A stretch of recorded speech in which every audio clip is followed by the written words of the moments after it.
10 € offerts et votre premier dépôt doublé avec le lien en description. Les amis, c'est l'heure de la reprise. L'année commence bien et l'année va commencer avec un premier récap du week-end. Installez-vous bien. Il s'est passé beaucoup de choses ce week-end. Mon joueur du week-end, je vous le donne dans quelques minutes. Mes 3 mousquetaires du week-end. Et pour ceux qui ont raté le dernier récap de 2024, je vous réexplique le concept. Ça arrive à la fin. J'aime bien mes mousquetaires, notamment un qui est vraiment peut-être en train de faire son comeback. Je vous en parle à la fin. Et on surnommera aussi Lamine Yamal et je vous donnerai le prochain joueur à surnommer. Ça, c'est le début du programme, ou plutôt la fin de vidéo, fin du programme. Mais d'abord, bien sûr, nos 10 sujets pour ce qui a été un très très beau week-end. Donc j'espère que tout roule pour vous. Super content de vous retrouver. Bien lancer la semaine, bien lancer l'année. Ça va être un régal. D'abord, Ruben Amorim est en vie, reste en vie. Il était clairement sous la menace. Le début à United se passait vraiment pas bien. Et quand ça se passe aussi mal et que le prochain match c'est un déplacement à Anfield contre ce Liverpool-là, il y avait de quoi flipper. Liverpool, eux, ils avaient une belle opportunité de creuser l'avance sur Arsenal qui a été tenu en échec par Brighton. Donc ils auraient pu prendre 8 points d'avance et un match en retard qu'ils ont toujours. Mais ils ont été tenus en échec par United qui est resté sur 3 défaites d'affilée, mais qui est quand même allé prendre un petit point du côté de la Mersey. Seulement le nul pour Liverpool donc.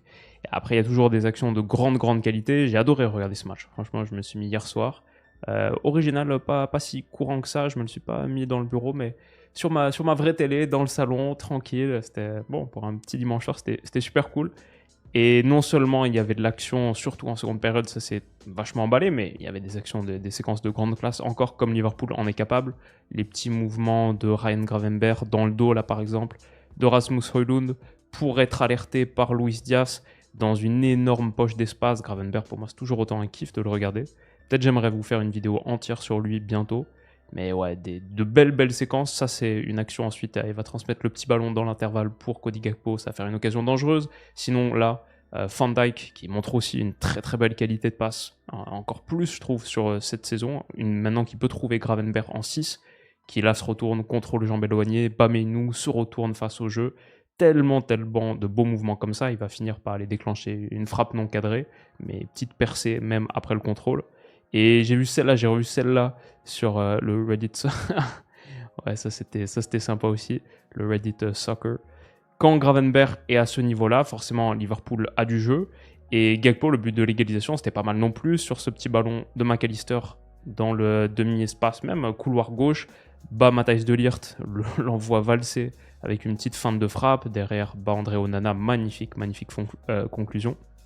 Donc il y a eu de belles séquences pour Liverpool, mais le gros problème, il est entouré ici, j'ai pas envie de m'acharner sur lui, parce qu'en plus cette saison c'est pas mauvais défensivement dans l'absolu, mais le match de Trent Alexander-Arnold, Arne Slot a dû être confronté à ce sujet en conférence de presse, et c'est logique parce que c'est toutes les notes que je me suis enregistrées quand j'étais en train de regarder le match quasi, c'est Alexander-Arnold à un niveau décent, très belle passe de Van Dijk là, entre Mainoo et Bruno Fernandes, il est alerté face au jeu, il y a quelque chose à faire et ça passe, son ouverture elle est un petit peu trop molle, coupée par Diogo Dalot, mais c'est pas les seuls problèmes. Là sur la magnifique ouverture de Bruno Fernandes, il est battu dans le dos par l'appel de Dalot, regardez comme il est loin derrière, mais surtout, Amad Diallo aurait pu ouvrir le score, surtout, il couvre totalement le hors-jeu, et tellement bas par rapport au reste de la ligne de Liverpool, et les petites sautes de concentration comme ça, c'était régulièrement problématique pour Alexander-Arnold.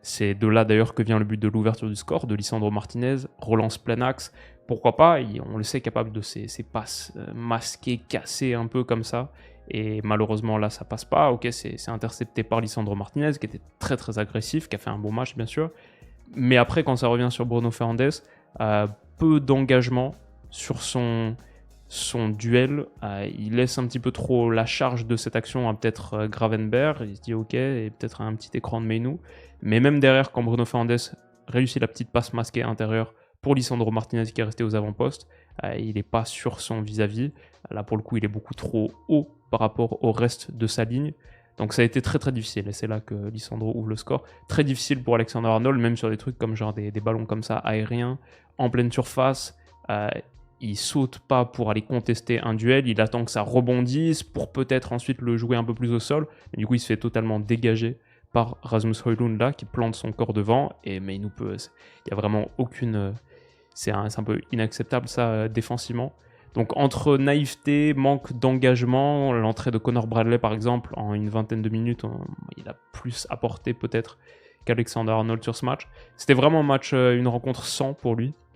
Et aussi un petit peu pour son compère Robertson, qui par exemple sur le but de l'égalisation, le 2-2 d'United, Garnacho pour Amad Diallo à la fin, est aussi un peu battu là. Donc c'est vrai que les latéraux de Liverpool, c'est peut-être là où il y a une légère fragilité en ce moment, où on sait que sur certains matchs, ça peut basculer là-dessus. Même United, à genre une demi-heure de jeu, passé à 60% côté gauche, le côté droit de Liverpool. Il y avait vraiment l'idée de... Dans un mauvais match d'Alexander Arnold, c'est vrai que c'est une zone que tu peux particulièrement cibler peut-être. Donc encore une fois, comme j'ai dit, j'ai pas envie de trop en faire là-dessus, parce que dans l'ensemble, il fait une même très bonne saison, et même défensivement, meilleur que sur les saisons précédentes. Hein. Il donnait l'impression d'avoir vraiment step up un peu, mais là c'est même pire qu'un retour assez standard, on va dire fluctuant défensivement. C'était limite un des pires matchs de sa carrière, au moins sur la phase sans ballon, et même avec pas particulièrement brillant. Donc dommage, ça c'est dommage pour Alexander Arnold.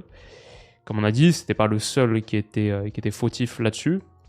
Mais même, et Robertson par exemple, il y a l'égalisation de Diallo, mais même cette action-là, quand Cirque est lancé dans la profondeur et qui rabat, d'ailleurs ça passe avec rebond et pas top pour Maguire, il aurait pu être fautif Robertson sur une des actions les plus mémorables de la Première Ligue sur les dernières années. C'est un but de Maguire à Anfield à 30 secondes de la fin dans le temps additionnel pour battre le leader, la meilleure équipe d'Europe en ce moment, pour qu'United retrouve le chemin de la victoire. Un United qui n'avait pas marqué de but tout court à Anfield avant hier soir, depuis, je crois que c'était genre 500 minutes, un truc comme ça, genre plus de 5-6 matchs, quelque chose comme ça. Et là, ils auraient pu l'emporter par Maguire, si seulement il avait cadré cette tentative. Et avec le rebond, il n'était pas si facile que ça, mais juste pour dire, là, c'est pour le coup, pour moi, Robertson est peut-être le fautif principal de cette action. Donc, ça montre qu'il y a encore il y a des fragilités à Liverpool. Elles existent. Ce match les a un peu mis en lumière parce que le 2 partout, je pense qu'il n'est pas immérité. Liverpool, comme on a montré au début de vidéo, a eu de belles situations. Elle a évidemment énormément de qualité. Mais voilà, peut-être un petit coup d'alerte pour les hommes d'Arne Slot et peut-être des signes d'espoir pour Manchester United aussi. Le top match de Bruno Fernandes, par exemple. Sur cette action, il y a à la fois l'ouverture dans la profondeur, mais il y a aussi la récupération, l'agressivité très très haut 10 secondes plus tard pour redonner une seconde situation. D'ailleurs, niveau statistique, le match de Bruno Fernandes, bien sûr, il y a sa passe D, mais il y a 4 occasions créées, il y a 12 passes réussies dans le dernier tiers. Qu'est-ce que j'ai aussi, je pense, sur l'aspect défensif? 2 dégagements, 7 actions défensives, 8 récupérations surtout, 11 duels remportés pour 2 perdus seulement. Et il a manifesté un niveau d'engagement, d'agressivité qui normalement le caractérise, mais comme lui a dit aussi en conférence de presse, c'est dommage qu'on ne le voit pas plus dans les matchs United, chez ses coéquipiers, mais même peut-être dans sa saison, sur les autres rencontres que les matchs comme se déplacer à Anfield. Donc c'est peut-être de là que viendra la clé pour United, un petit peu plus de stabilité et de régularité sur ces performances-là. Mais ouais, il y a ça. Sinon, la bonne entrée de Garnacho, passeur décisif. Amad Diallo, très régulièrement, je le trouve assez bon et intéressant. Là, il était pas mal. Et aussi, Leny Yoro en quelques minutes. Matthijs de Ligt, match très difficile pour lui. Fautif sur le premier but. Concède le penalty du deuxième, encore une fois avec main dans la surface. Truc un peu caractéristique de Ligt. Mais par contre, Leny Yoro, son entrée, son tacle salvateur là sur Darwin Núñez, magnifique intervention. Même si ça revient dans les pieds de Diogo Jota qui a eu encore une occasion, parce que Liverpool a une très très bonne équipe, il y a beaucoup de possibilités. Mais cette intervention de Yoro, c'était haut niveau. Donc ça c'était bien. Et après, juste je dirais, United a trouvé son milieu et passé du match précédent Casemiro-Eriksen à la Mainoo-Ugarte. Et ce tandem, beaucoup plus dynamique, beaucoup plus de mobilité. Ugarte, je trouve que c'est top. Non seulement il y a l'activité défensive, sans ballon, mais aussi même un peu de jeu. Techniquement, il a réussi de belles passes obliques à certains moments qui ouvraient des espaces. Donc le renouveau pour United part peut-être de là. Mainoo, Ugarte, Yoro qui retrouve du temps de jeu. Et ouais, Dalot, j'ai trouvé aussi très menaçant sur son côté, agrémenté d'un gros match de Bruno Fernandes. Ça fait pas mal de raisons d'être semi-optimiste. Niveau classement, il y a encore beaucoup de travail. 23 points seulement en 20 matchs pour Manchester United. ne serait-ce que pour regrimper, je sais pas, un Newcastle 5e par exemple, est déjà à 12 points. Donc évidemment c'est difficile. Liverpool, match nul, mais ils ont clairement les commandes hein, pour la suite en Première Ligue. On va voir. Après pour United, la bonne nouvelle entre guillemets, c'est qu'en PL, il y a réception de Southampton, prochain match, jeudi dans 10 jours. Et Southampton, lanterne rouge, la pire équipe qui a perdu 5-0 contre Brentford ce week-end, c'est l'occasion de prendre des points, c'est sûr. Donc peut-être qu'ils vont regarder en direction de ce match. Sinon, Arsenal en FA Cup, ça pourrait être un petit peu plus chaud. Et ouais, Brighton, Fulham, Crystal Palace, déplacement à Tottenham, Everton, Ipswich, avant de recevoir Arsenal début mars. Ouais, l'occasion peut-être d'engranger une petite série positive. Même Brighton, par exemple, qui est sur 8 matchs consécutifs sans victoire. Voilà, ça c'est la suite du programme pour United. Chelsea ralenti, mon deuxième point. Ça, c'était dommage pour les Blues. Il y avait l'occasion de retrouver le chemin de la victoire. C'était pour Chelsea un déplacement à Selhurst Park contre le Palace d'Oliver Glasner qui est 15e, qui n'est pas une très très bonne saison. L'opportunité pour eux de redevenir vainqueur après 3 matchs consécutifs sans victoire. Et encore un super mouvement de Sancho comme il en est capable.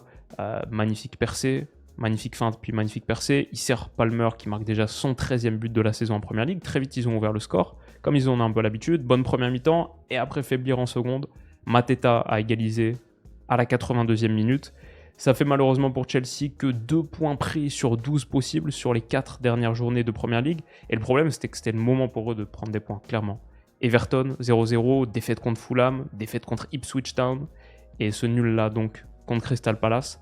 Là, Chelsea devait faire le 10 sur 12 pour rester dans cette idée de potentiel concurrent prétendant au titre. Et il y a un mois, c'était un petit peu les bruits de couloir. Est-ce que Chelsea, en fait, peut être le challenger de Liverpool cette saison ? Ils ont ralenti pas au bon moment. Et c'est vraiment dommage parce que encore dans cette rencontre, moi j'ai vu des choses où Chelsea a toujours ces moments de qualité élite. Palmer là qui envoie une passe avec rebond là un petit peu coupé comme Pedri il y a quelques jours pour Rafinha qui était magnifique.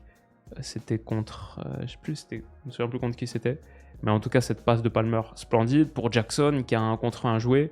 Et après, privilégie pas vraiment la bonne option, je pense. Cet externe pied droit, là, comme ça allait toujours être un geste difficile. Et après, sinon, même s'ils ont ces gestes, ces moments de grande qualité, comme la passe de Palmer, défensivement, ça reste déséquilibré Chelsea, c'est sûr. Sur des contre-attaques, comme ici, de Palace, tu défends à 5. Eze qui est laissé libre, ils vont pas marquer sur cette action, mais ouais, Gusto est trop loin, tout le monde est trop loin, et laisser peut-être le meilleur joueur de l'équipe reprendre comme ça à 11 mètres, c'est compliqué quand tu te retrouves dans ces positions-là. Il y a une énorme perte de balle de Cole Palmer sur le but du 1 partout à la 82e, ici, il est pris, dégagement, hop, relance là, de Sanchez et Palmer est pris. Et il y avait une paire de Sancho aussi, quelques minutes plus tôt, qui n'a pas été payé cash, mais qui était quand même un peu problématique. Et dans l'ensemble, je pense juste Chelsea concède trop d'occasions. Les expected goals against de leur dernière rencontre, disent un petit peu tout, même s'ils ont beaucoup généré contre Ipswich, 2 buts, 2.0 et qu'ils n'en marquent aucun, donc peut-être problème d'efficacité offensive, mais concéder 1,6 XGA contre Ipswich, c'est un problème. Finalement, il n'y a aucun match important, à part Shamrock Rovers. Mais voilà, ça c'est en Conference League, mais ça c'est pas de la haute adversité, ou Astana par exemple. Mais sinon, toutes leurs rencontres récentes, ou FC Noah, là, club arménien, toutes leurs rencontres récentes, ils sont au-delà de 1 XGA concédé. 1,8 contre Fulham, 1,6 contre Brentford, 2,8 contre Tottenham, 1,6 même contre Southampton, qui est la pire équipe du championnat. On peut continuer, 1,7 contre Heidenheim, 1,5 contre Arsenal, 1,1 contre Leicester, qui est aussi pas une bonne équipe. Donc compliqué dans ces configurations-là, peut-être, de dominer les matchs, de contrôler les matchs. Alors que là, pourtant, ils avaient fait le travail. Une équipe déséquilibrée et qui va peut-être continuer de l'être parce que Wesley Fofana est blessé. Possible fin de saison pour lui, même si lui dément. Donc ça, c'est un peu chaud aussi. Maresca qui a dit qu'il est peut-être out jusqu'à la fin de saison. Et Fofana qui a répondu à un fan, je crois, sur Insta en disant non, c'est peut-être 4, 6 ou 8 semaines, un truc comme ça. Donc ouais, c'est à la fois un peu inquiétant défensivement, mais aussi sur les problèmes de communication. J'ai vu qu'ils avaient mis titulaire du coup ce week-end, première titularisation pour lui, première minute pour lui en pro, Josh Achiampong, un rookie, qui a joué donc, 90 minutes entières contre Palace.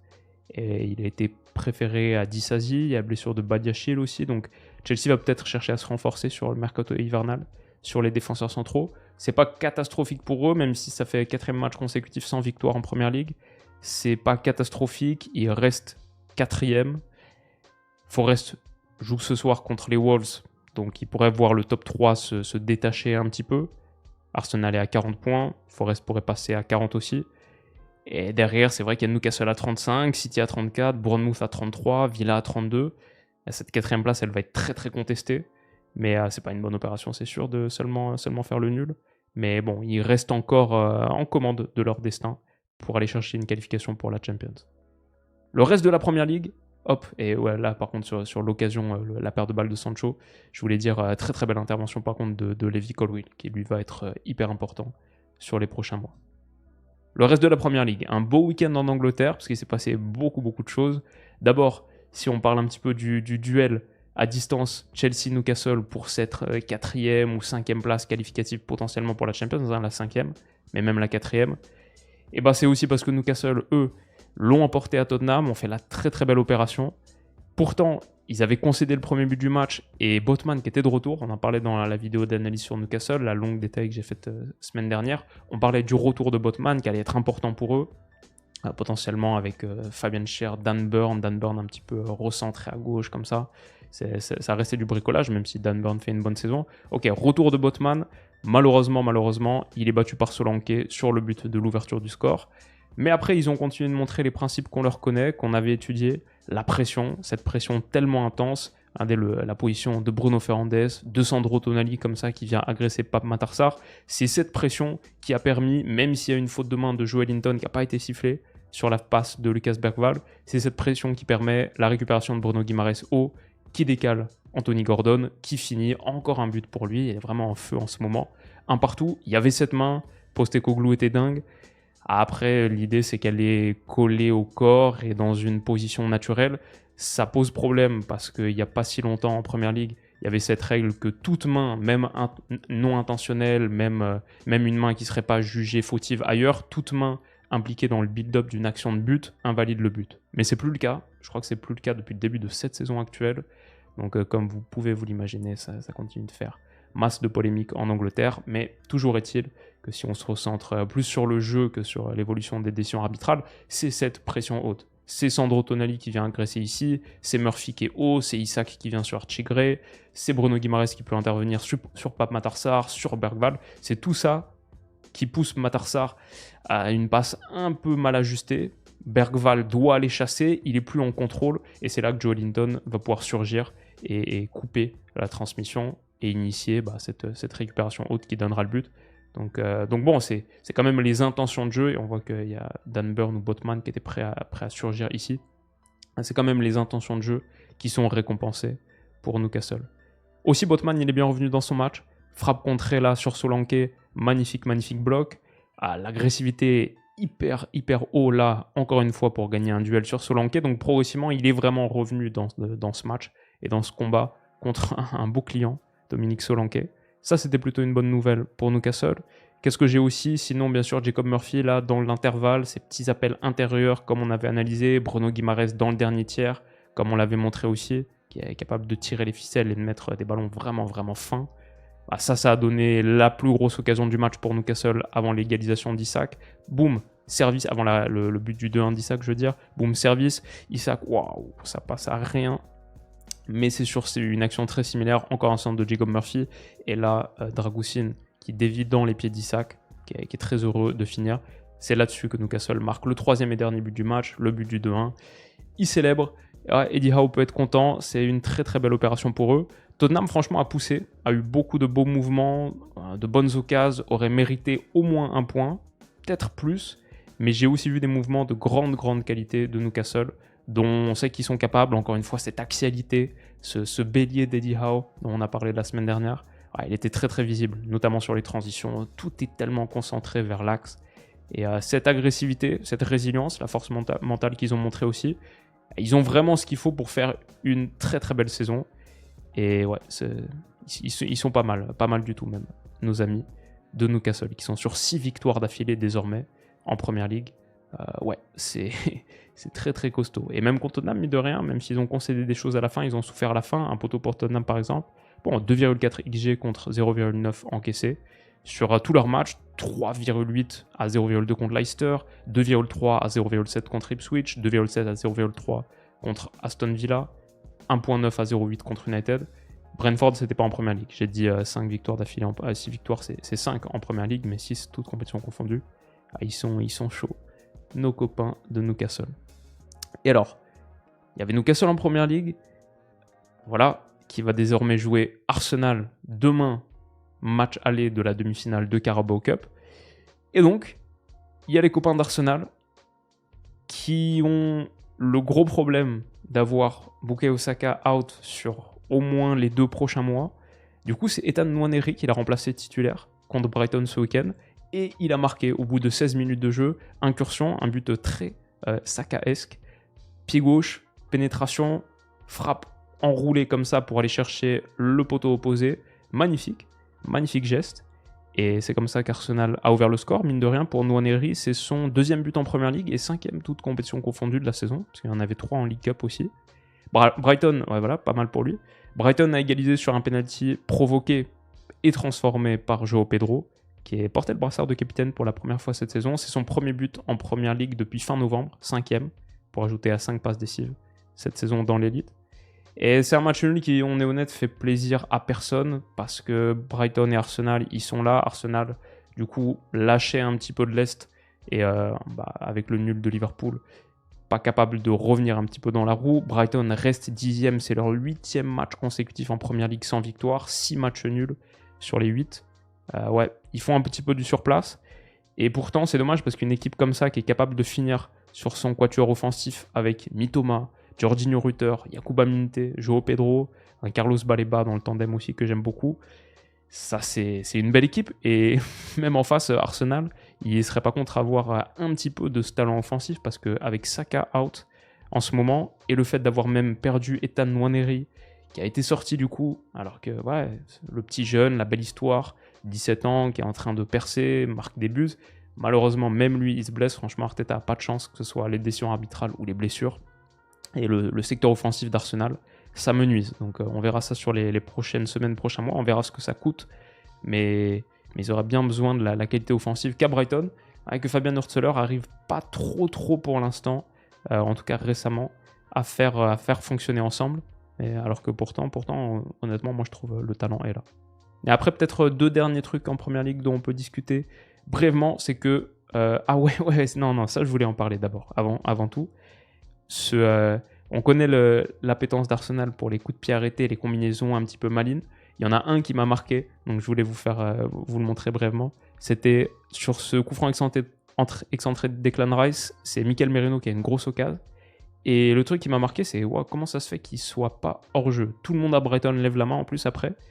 Et en fait, ce que Trossard fait ici, sur Rutter, c'est que vous voyez tous les joueurs d'Arsenal qui sont en train de partir dans le dos de la ligne, ils sont tous hors jeu là, ils vont le rester presque entre guillemets jusqu'au bout.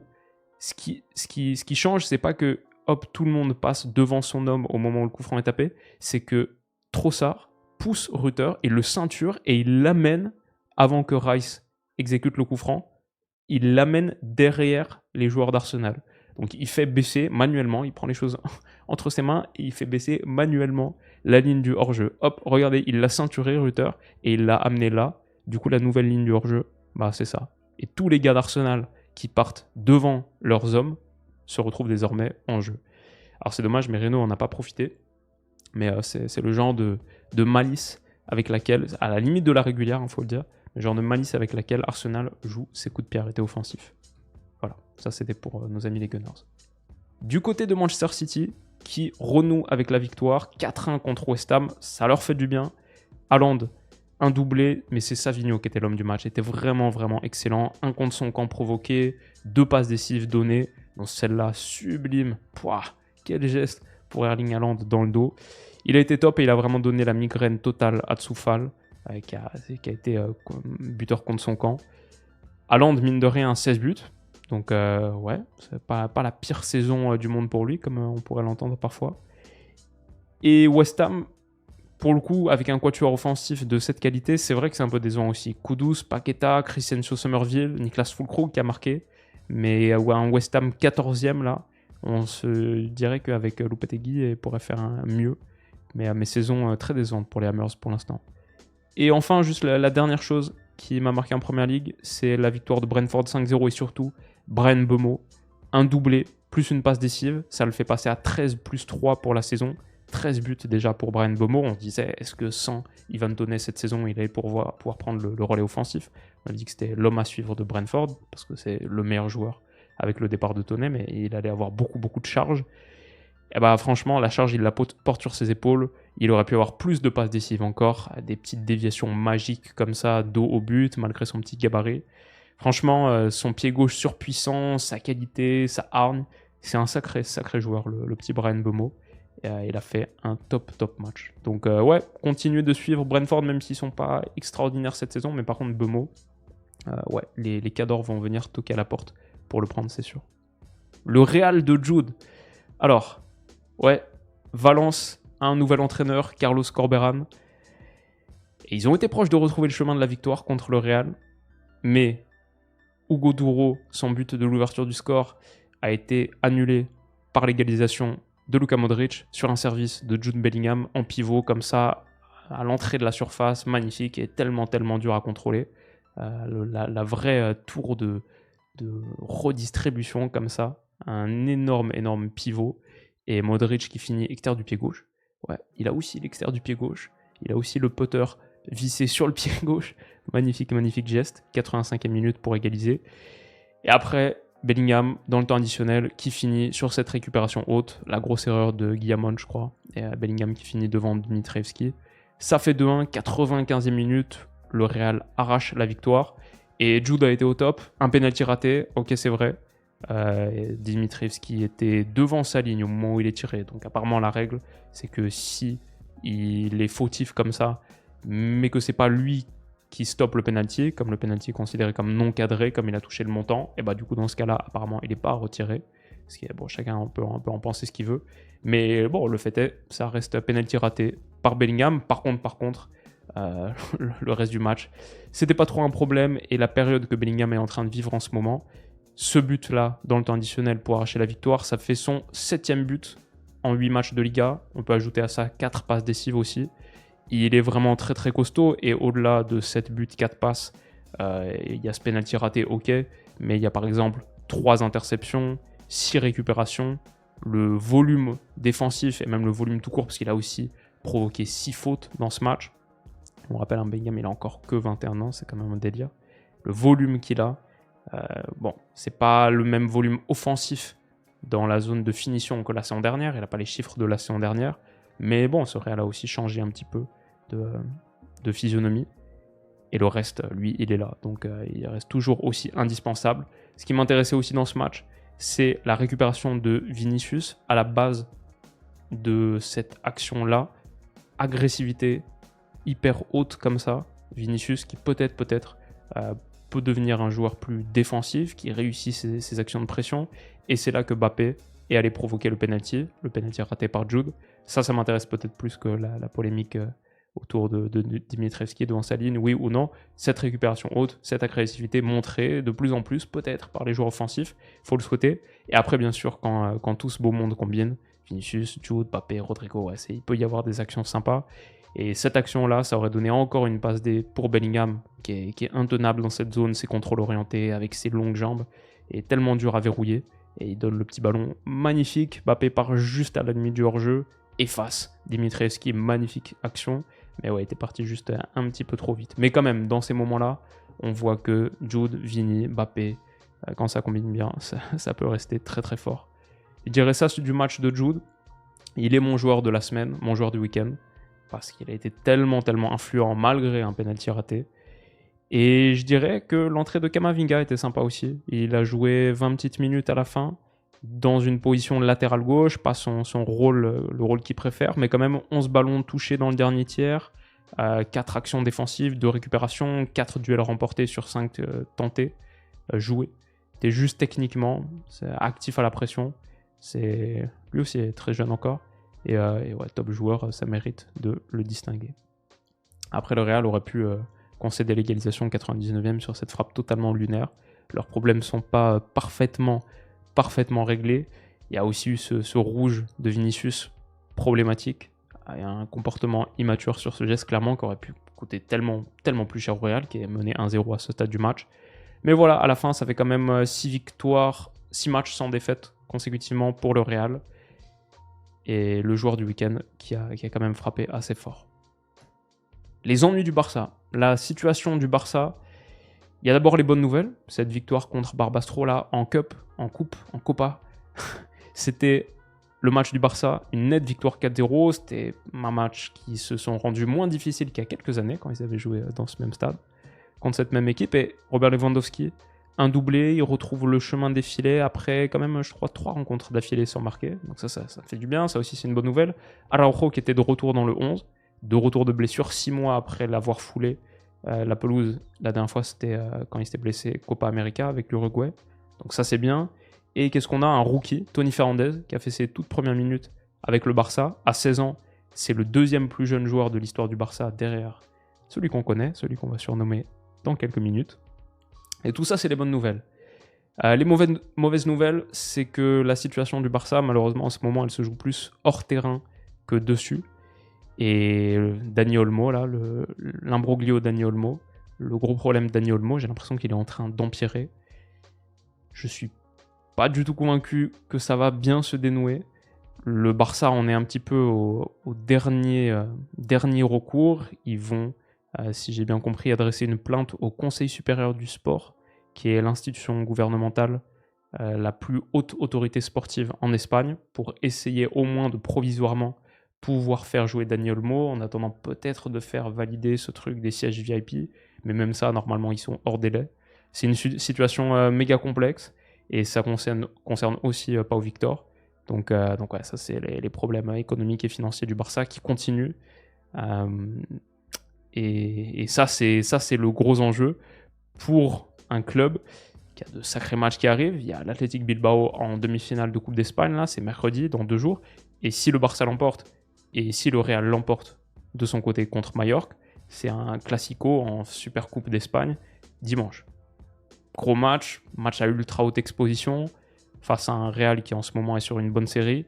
Ça peut être, il peut y avoir le feu des projecteurs, et avant ça, il faut battre un Athletic Bilbao, qui est toujours difficile à battre. Donc ouais, situation pas facile pour le Barça. Et après, il y a de la Champions contre Benfica, contre Atalanta aussi. Des matchs pas évidents à gérer pour un club qui se retrouve en difficulté, plus hors terrain que dessus, même si ouais, très récemment en Liga, il y a quand même eu pas mal de points lâchés. Pas facile pour le Barça. 6e sujet, Paris se prépare. Est-ce que Paris monte en puissance? Je sais pas, mais il y avait ce trophée des champions. Donc dimanche 17h30, joué au stade 974 de Doha, qui apparemment, je sais pas si j'ai mal compris, mais normalement je pensais qu'il devait être déconstruit, recyclé. C'était tout le délire de l'avoir bâti avec des containers, etc. Mais bon, 2 ans plus tard, il est encore là. En tout cas, ça a donné un match globalement dominé par Paris, 28 tirs à 12. Fotmob dit 6 grandes occasions à 0. Ça, je sais pas, parce que quand même Vanderson a tapé le poteau. Mais c'est vrai, Philippe Keun, il a fait un gros match. Il n'a pas pu empêcher le seul but de la partie, Dembélé dans le temps additionnel, servi par Fabien Ruiz, 1-0. C'est le 11e trophée des champions remporté par le Paris Saint-Germain en 12 ans. Hakimi a fait un gros match dans la foulée de son très bon début de saison, ça c'était à noter. Et ça reste une 5e victoire d'affilée pour Paris si on compte la victoire au tir au but contre Lens en Coupe de France, mais sinon Salzbourg 3-0, elle avait fait beaucoup de bien celle-là en Champions. Lyon battu, Monaco battu pour une 2e fois donc en 3 matchs. Ça c'est de belles adversités quand même qui étaient affrontées par Paris. Et poursuivre comme ça la montée en puissance, le ramp-up, avant de jouer son destin européen contre City, contre Stuttgart, en une semaine, là, dans quelques semaines, fin janvier, c'était important. Et ils l'ont fait. C'était peut-être la 2e chose la plus importante qui se passait dans le monde du foot français. Peut-être on peut dire le gros succès de Marseille contre Le Havre hier soir, le 2 Herbie Ball, parce que ouais, ils ont battu les Havrais 5-1 au Vélodrome. Très très grosse performance. La 6e rencontre invaincue d'affilée pour l'OM. Le 2-0, il était inscrit par Bilal Nadir, qui a été titularisé pour la première fois depuis 1 an, et qui marquait, je crois, le premier but de sa carrière avec Marseille. Et ça, c'est une belle histoire. Neil Maupay, Eli Wahi, Mason Greenwood, buteur ou passeur. Wahi et Maupay, buteur, Greenwood, passeur. Ça fait le plein de confiance pour les offensifs. Ça, c'est très très bonne nouvelle aussi pour Marseille, qui du coup, sur les 16 premiers matchs de Ligue 1, une stat qui nous vient d'Optagent, a inscrit au moins 5 buts 3 fois en 16 matchs, pas mal. La dernière fois, si on regarde les 3 dernières fois qu'ils ont marqué 5 buts ou plus en Ligue 1, il faut prendre les 177 matchs précédents pour trouver 3 victoires avec 5 buts. Alors que là, ça a été le cas en 16 matchs seulement. Donc 2 Herbie-Ball, oui ou non, je ne sais pas, mais je trouve que son interview d'après-match, sa conférence d'après-match que j'ai lue sur le Phocéen, je trouvais qu'il disait 2-3 trucs intéressants, notamment sur la progression du jeu positionnel. Il dit on progresse avec les équipes qui jouent bas, vous allez être content en parlant aux journalistes. Vous pensez justement qu'on ne savait pas jouer contre ces équipes-là, mais ce sont des matchs difficiles, ce sont des matchs qui sont différents des matchs verticaux, comme contre Monaco ou comme contre Lille, où on a des espaces très larges. Contre ce genre d'équipe, Le Havre, Saint-Étienne, Auxerre, ce sont des matchs où il faut beaucoup de patience, bouger le ballon rapidement, gagner les 1 contre 1, ne pas forcer les passes pour éviter de s'exposer en contre. Ce sont des matchs où il faut de la patience et de la qualité. Là, je trouvais que c'était des mots justes posés sur la difficulté d'affronter des blocs bas. Et une autre ligne qui m'avait intéressé, quand on lui demandait ce qu'il avait le plus apprécié ce soir, il soulignait surtout l'intelligence tactique de ces hommes. Qu'est-ce qu'il a le plus apprécié? C'était la compréhension du match. On n'a jamais forcé des passes dangereuses qui nous auraient exposés au contre. Je trouve ça intéressant de souligner la difficulté d'affronter des blocs bas et surtout sur la difficulté qui peut être de donc trop se livrer en pensant que la seule manière de battre un bloc bas, c'est de surcharger ton secteur offensif et de déséquilibrer un petit peu ta structure. Il dit la compréhension du match, on n'a jamais forcé les passes dangereuses qui nous auraient exposés au contre. J'ai apprécié la façon dont on a fait circuler le ballon, les frappes de loin également. Parfois sur ce genre de match, c'est utile de savoir tirer à 25 mètres, et d'ailleurs c'est vrai, le but du 1-0 de Rongier vient de cette frappe de loin.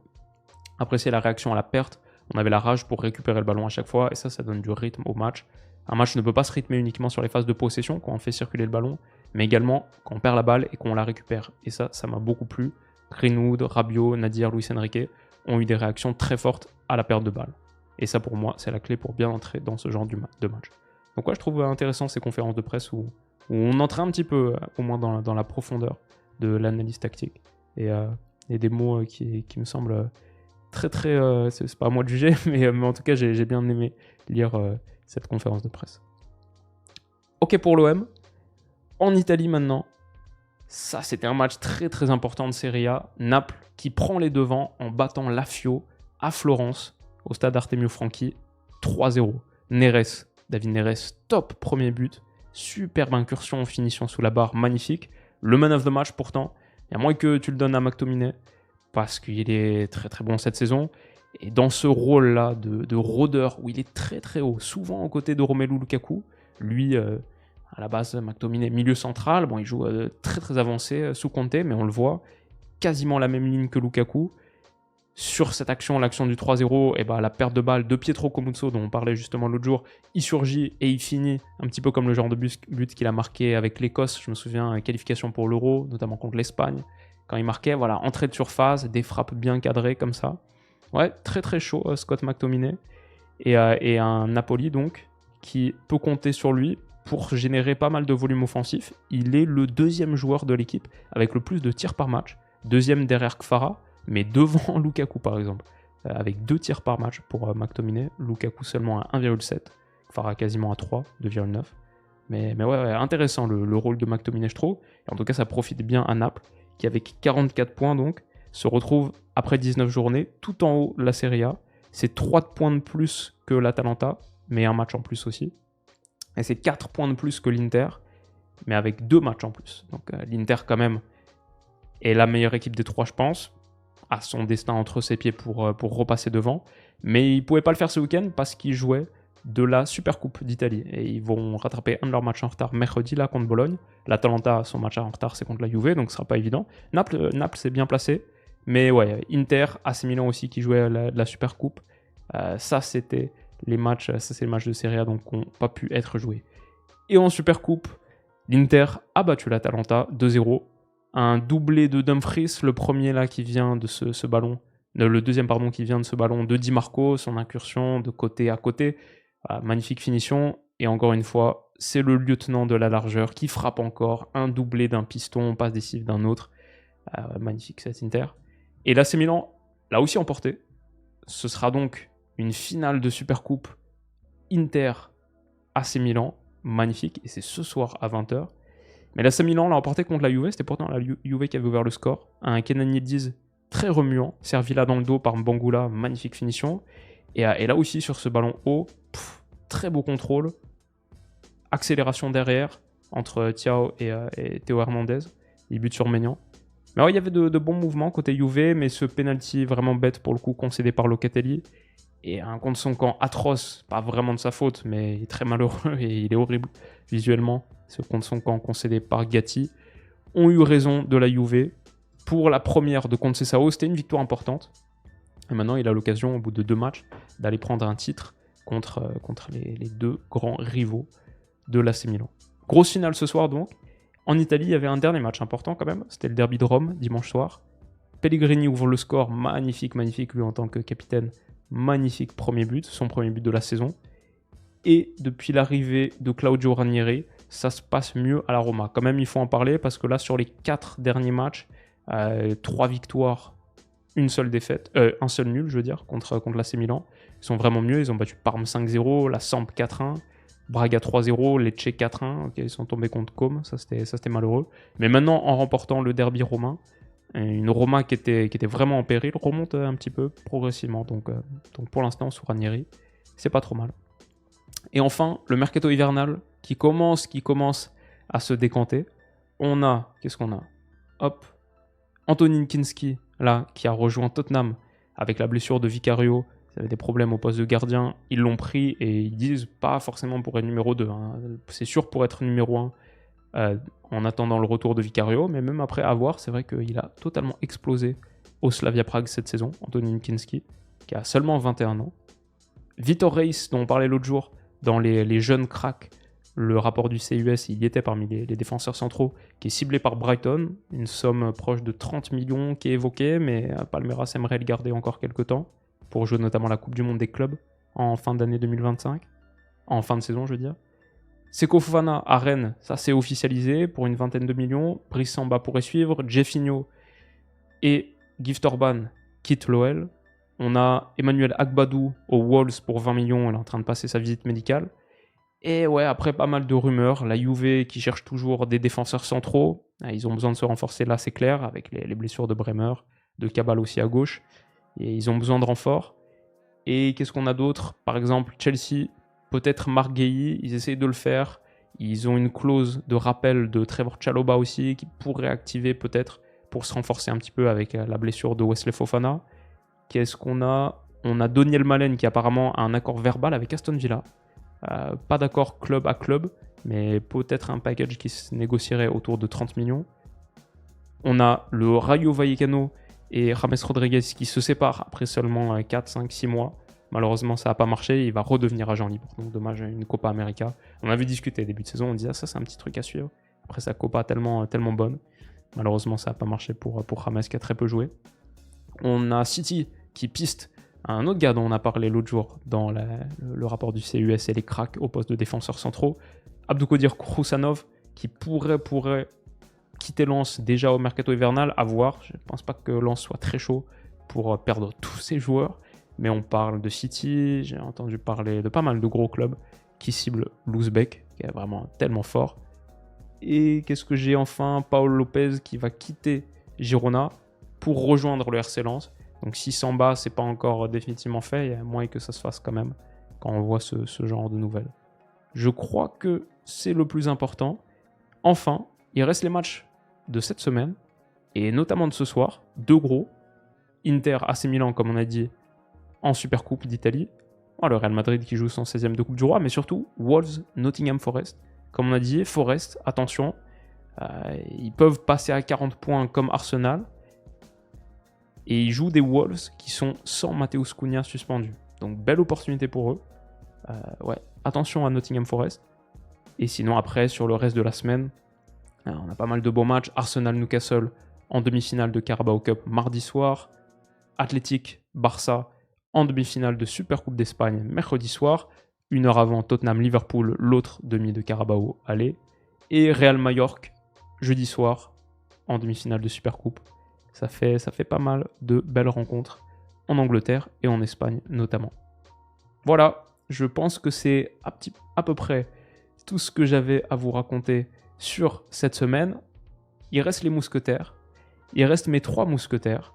C'est une petite rubrique que j'avais créée juste avant les fêtes en 2024.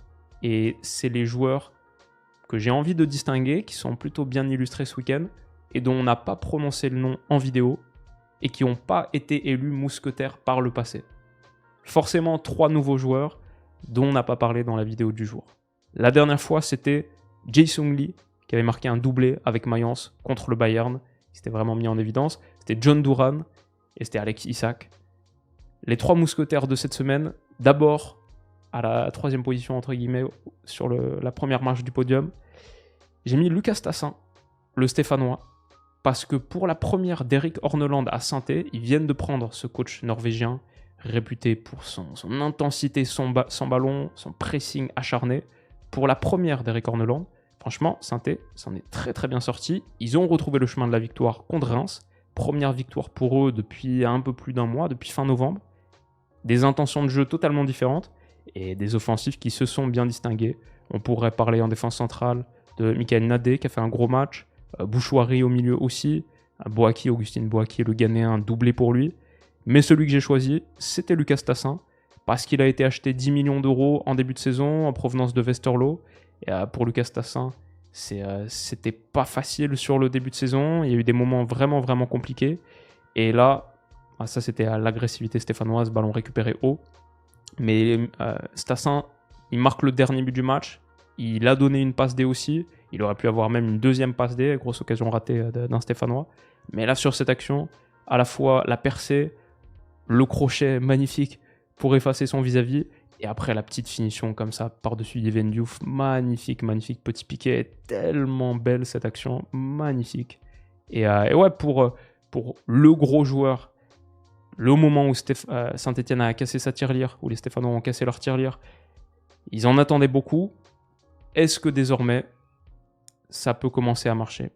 Est-ce que sous Eric Horneland, Saint-Étienne va remonter? Et est-ce que Lucas Tassin va devenir le joueur qu'il est censé être à 20 ans, le jeune espoir belge, en tout cas sur ce genre d'action? Et il fait pas mal vibrer, donc ça c'était très très fort. C'est pour ça que j'ai mis Lucas Tassin, juste ici. Premier de mes mousquetaires. Le deuxième, Zion Suzuki. Vous vous souvenez peut-être, j'en avais parlé dans la draft des recrues en tout début de saison avec Stan. Un gardien japonais-américain acheté par Parme à Saint-Tron en Belgique. Japonais-américain de 22 ans, né aux États-Unis, mais international japonais, 16 sélections. Zion Suzuki, il a fait un match ce week-end monstrueux contre le Torino. 4 arrêts, mais des arrêts de très très grande classe. Celui-là, celui-ci, dans le temps additionnel, sur une frappe extérieure de surface où il est masqué, déviation qui empêche Parme de tomber. Et Zion Suzuki, non seulement il y a ce match, mais il y a dans l'ensemble un bon début de saison. Il est le 3e meilleur gardien de Serie A sur le nombre de buts qu'il a rapporté à son équipe. 2,9 PSXG dans le plus-moins.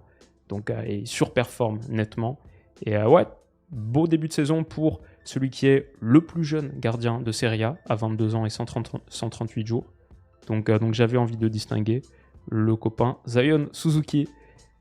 Ouais, un nom à suivre. Et même s'il y a encore des moments un petit peu de tendresse, des moments bizarres, genre celui-ci où il s'est fait... il a glissé là sur la fin de frappe du Turinois. Le potentiel quand même a l'air d'être là et on va continuer de le suivre. Donc on a Lucas Tassin, on a Zion Suzuki, et mon 3e mousquetaire, c'est Mikkel Damsgaard. Parce qu'il a été très très bon contre Southampton. Le duel gagné là, suivi d'une passe décisive, magnifique geste, dans un intervalle pas facile à aller trouver pour Kevin Schade, qui a juste à pousser, mais quasiment mettre le pied droit en opposition, et pousser au fond du but. Magnifique geste. Et Mikkel Damsgaard, franchement, cette saison, il est pas mal du tout. Il y avait un long moment où on l'a un petit peu oublié, avec les blessures, il avait du mal à trouver son rythme. Il est plus cet espoir de l'Euro 2021, qui avait le jeune crack qui avait percé l'écran, qui avait inscrit un magnifique coup franc. Maintenant, il a 24 ans. Mais 7 passes D en Première Ligue cette saison. Sa 7e donc ce week-end. Il n'y a que Salah et Saka qui en ont plus. 2 buts, 7 passes, que ce soit en 10 du losange là, de Thomas Frank, Sumbemo et Wissa, ou alors en 8 d'un 4-3-3 quand ils font jouer Kevin Schade aussi. Schade, Wissa, Bemo et Damsgaard est plus là en tant que 8-10 d'un 4-3-3 point de basse avec Mathias Jensen point de basse. Dans cette configuration-là, il est vraiment en train de faire une belle saison. Donc c'est pour ça que je garderai un petit œil sur Mikkel Damsgaard. On a Stassin, Suzuki et Damsgaard. 3 joueurs dont j'ai pas mentionné le nom dans la vidéo. Ce sont les 4e, 5e et 6e mousquetaires de l'histoire de la chaîne. Enfin, nos surnoms. Ouais, il fallait qu'on trouve un surnom pour Lamine Yamal. Vous m'avez donné beaucoup de très très bonnes suggestions. L'Iris de Rocafonda, j'ai beaucoup aimé ça. Rocafonda, son quartier. Et l'Iris, à la fois la fleur, à la fois la couleur violet qui est un mix de rouge et bleu, à la fois l'œil, l'iris qu'on a dans l'œil pour sa vision splendide. J'ai bien aimé L2, la touche PlayStation, référence au pass qu'il donne. Mais à la fin, franchement, pour moi, le plus simple, c'était l'enfant béni. Ouais. On a fait dans le classique avec Lamine Yamal, cette photo avec Léo Messi qui le tient dans le bain là, quand il était un tout jeune bébé, un nourrisson.